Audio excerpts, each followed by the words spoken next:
Citizens of this great country, the United States of America, men and women of every state in the Union, I have an urgent message for the people of this great nation of ours. I am asking that the people consider what I am about to say with an open mind and a caring heart.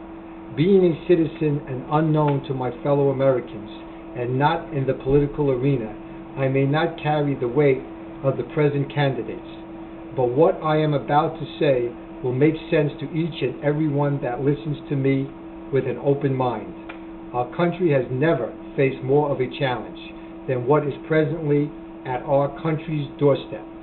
A war that is draining our resources and killing our sons, brothers, and fathers by the thousands, including thousands of innocent men, women, and children. A leader that is self-centered, with an illusion of grandeur that may be leading the world towards World War III, and candidates that want to give illegal aliens, maybe terrorists, driver's licenses, politicians that want to keep supporting foreign governments that suppress and kill their neighbors. Look deeply at each candidate running for office and ask yourself this question: who would you want to invite into your home with your family? The top candidates, where are they headed? Where are they taking us? Your vote next year could mean the difference between the demise of our great country and the start of a new world order, with the United States as the great leader, just like the founding fathers hoped that it would be someday in the distant future. But not if the wrong person gets into the White House. I believe Bin Laden may be a devil, but not stupid, knew that this would happen.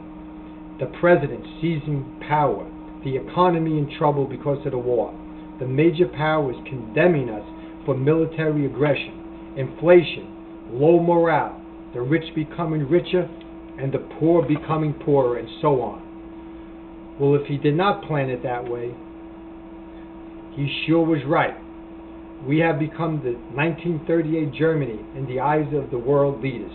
Let's see if Mr. Bush would subject himself to waterboarding, and yet he denies that this is torture. His obvious lies, or just denials, are the tip of the iceberg of this dangerous administration. We can now take control of our government again. We have the opportunity next November 2008. Let's hope and pray that this administration lets us get that far without political, economical, or social catastrophe. Don't just vote because of the person's race, color, creed, or sex. Vote because you love your country and believe 100% that our founding fathers, who put pen to paper in 1776 and called it the Declaration of Independence, the greatest document that was ever written by mortal man. Vote for the candidate that will let us abide by that wonderful and lasting document. Vote for the person that will preserve what was written by Jefferson, Franklin, Adams, Hancock, and the rest of those political and social genius. Now is the time to look into your souls and conscience and say, would the candidate preserve my freedom, protect my liberty, and worry about our country and our rights without sacrificing any of these gifts that was bestowed on us and our parents and their parents for the last 230 years. This is why our forefathers immigrated to this great country, because of what this country has represented. Our great leaders, from Washington to Lincoln to Kennedy. The immigrants came from all over the world to seek peace, prosperity. So think strongly, because the vote you cast could mean the beginning or the end for America. We are the working class, the backbone of America. Yes, the other 5% will vote for the candidates because they believe it will preserve their wealth. But the other 95% must consider the preservation of the Union and vote accordingly for the interests and only the interests of this great nation. We so uphold, love, and respect, so our children, grandchildren, and their children's children can live under the same government that was founded and written in patriots' blood on that hot summer day, the 4th of July, 1776. And in the words of our beloved President Abraham Lincoln, of the people, by the people, and for the people. Vote Ron Paul. Spread the word. The countdown to doomsday may be near unless Ron Paul gets into the White House next January 2008. Ronald Ernest Paul. Don't forget that name. Just remember, Ronald Ernest Paul never voted to raise taxes. Ronald Ernest Paul never voted against the Second Amendment.